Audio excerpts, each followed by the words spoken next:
Hello student, welcome to my YouTube channel base of education Mantra. आज हम आपके सामने लेकर आए हैं क्लास 7th की वर्कशीट नंबर 29 यानी कि कार्यपत्रक नंबर 29, जो कि विषय हिंदी में बेटा सर्वनाम की है। ये जो वर्कशीट है ये 19/1/2021 की है। अगर आप हमारे चैनल पर नए हैं तो हमारे चैनल को सब्सक्राइब करिए और इस वीडियो को ज़्यादा से ज़्यादा लाइक करिए, अपने दोस्तों के साथ शेयर करिए। तो चलिए हम शुरू करते हैं आज की वर्कशीट। तो आज की वर्कशीट में आपको क्या है, संज्ञा के स्थान पर जो यूज होने वाले जो शब्द हैं सर्वनाम के बारे में बताया गया है। तो चलिए हम देखते हैं कि सर्वनाम क्या है। प्यारे बच्चों, पढ़िए और समझिए। तो हमें इसे थोड़ा पढ़ना है, समझना है कि क्या है इसमें। तो संजय जब खेलकर घर आया तो संजय के पास संजय की माँ को सुनाने के लिए एक बड़ी मज़ेदार बात थी। आते ही संजय ने माँ से कहा, माँ पता है आज क्या हुआ? क्या हुआ? संजय की माँ ने पूछा। संजय ने कहा, एक कुत्ते ने संजय की गेंद ले ली। कुत्ता संजय की गेंद पकड़कर इधर उधर भागता रहा। कुत्ते ने गेंद नहीं छोड़ी। आखिरकार कुत्ता जिन दीदी का था उन दीदी ने संजय को पैसे दिए और संजय जाकर नई गेंद ले आए।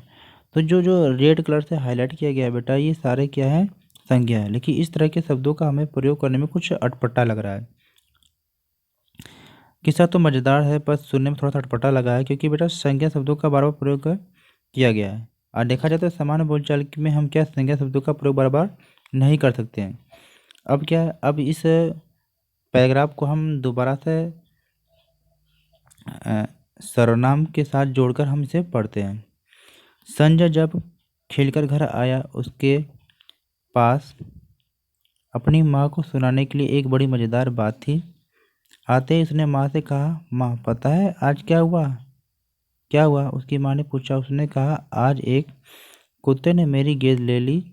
वह मेरी गेंद पकड़ के इधर उधर भागता रहा, पर उसने गेंद नहीं छोड़ी। आखिरकार कुत्ता जिन दीदी का था उन्होंने मुझको पैसे दिए और मैं जाकर नई गेंद ले आया।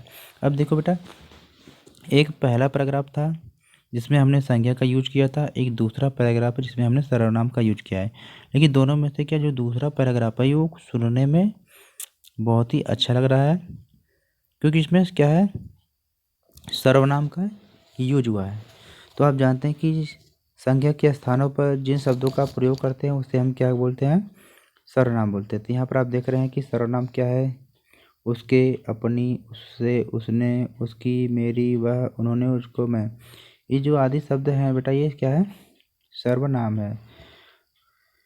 तो इन सब का जो प्रयोग होता है भाषा में प्रवाह आ जाता है। मतलब इन सब का प्रयोग करने से क्या बेटा, भाषा में प्रवाह आ जाता है। और संज्ञा के स्थान पर जो प्रयुक्त ये शब्द क्या है, ये सर्वनाम है। अतः संज्ञा के स्थान पर आने वाले शब्दों को सर्वनाम कहते हैं। और देखा जाए तो संज्ञा के क्या, सर्वनाम के 6 भेद होते हैं। तो इस वर्कशीट में हम क्या है कि पुरुषवाचक सर्वनाम को पढ़ने वाले हैं और समझने वाले हैं। और इसमें ये बताया गया है कि पुरुषवाचक सर्वनाम के भी क्या है, 3 भेद होते हैं। 3 भेद कौन कौन से हैं बेटा? उत्तम पुरुषवाचक सर्वनाम, मध्यम पुरुषवाचक सर्वनाम, अन्य पुरुषवाचक सर्वनाम। तो उत्तम पुरुषवाचक सर्वनाम क्या होता है? वक्ता, जो कोई बात व्यक्ति कहता है उसे हम क्या कहते हैं, उत्तम पुरुषवाचक। जिससे अपने नाम के स्थान पर जिन सर्वनामों का प्रयोग होता है, जैसे मैं, मेरा, मुझे, मुझको, एक वचन में हम, हमारा, हमें, तो इन सब शब्दों का हम जो प्रयोग करते हैं तो ये क्या, उत्तम पुरुषवाचक सर्वनाम कहलाते हैं। जैसे क्या होता है, मैं स्कूल जाऊंगा, तो यहाँ हम केवल अपने बारे में कह रहे हैं। दूसरा क्या है, वक्ता श्रोता के लिए, श्रोता में जो व्यक्ति हमारी बातों को सुनता है, हम उनके बारे में अगर जिन सर्वनामों का प्रयोग कर रहे हैं तो वो क्या, मध्यम पुरुषवाचक सर्वनाम कहलाते हैं। जैसे क्या हो गया, तू, तेरा, तुझे, तुम, तुम्हारा, तुम्हें, आप, आपका, आपको। और तीसरा क्या बेटा, इन दोनों शब्दों के अलावा जो भी हम शब्दों का प्रयोग करते हैं उन्हें हम बोलते हैं अन्य पुरुषवाचक सर्वनाम।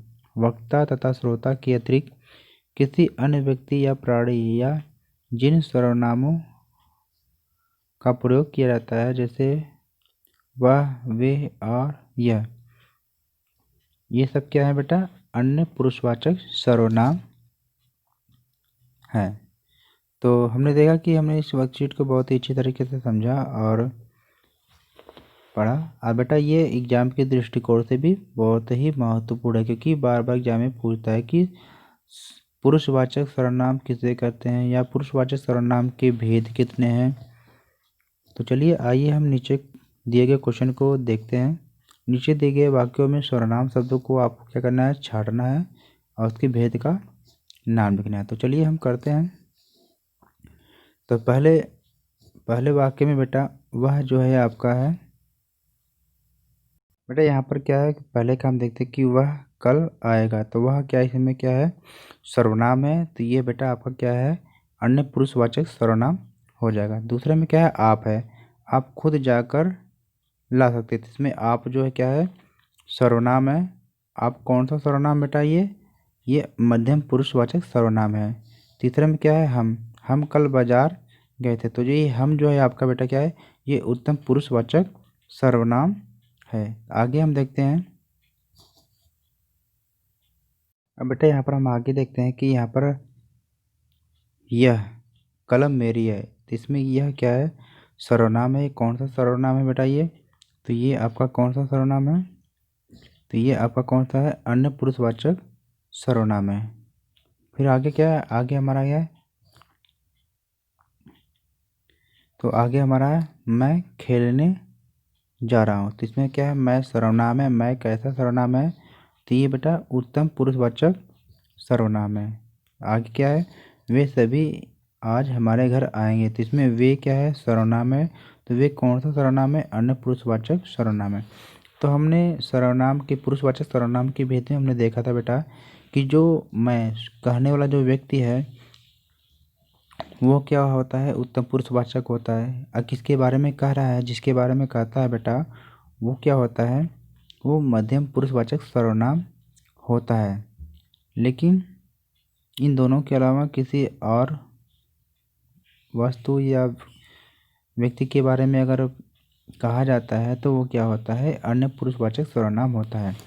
तो स्टूडेंट हमने देखा कि इस वर्कशीट को हमने बहुत ही अच्छे तरीके से समझा और कंप्लीट किया, और एग्ज़ाम के दृष्टिकोण से ये वर्कशीट बहुत ही महत्वपूर्ण है। तो आप हमारे चैनल को सब्सक्राइब करिए और इसको ज़्यादा से ज़्यादा लाइक करिए, अपने दोस्तों के साथ शेयर करिए।